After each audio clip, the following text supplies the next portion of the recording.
देखें, हमारा साथ वाला मुल्क है, आधी आबादी है ईरान की, लेकिन ईरान ने क्या कहा? ईरान ने क्या कहा? जब ट्रंप ने कहा कि मैं ईरान के वीजे बंद कर दूंगा, ईरान ने कहा कि हम अमेरिकियों के वीजे बंद कर देंगे। खुददार कौम है, अपने पैर पर खड़ी है। तो पाकिस्तानियों, हमने वो कौम बना है जिसका लीडर था कायद आजम मोहम्मद अली जिन्नाह। एक गुलाम हिंदुस्तान में एक आजाद इंसान था कायद आजम मोहम्मद अली जिन्नाह। कभी किसी के सामने हाथ नहीं फैला।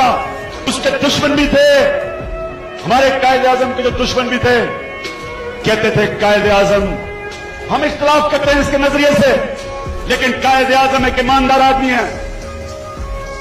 कभी किसी ने कायद आजम की दयानतदारी पे शक नहीं किया।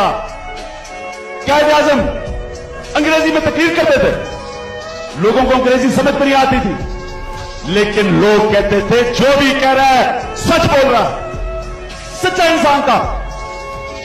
किधर कायद आजम और किधर नवाज शरीफ।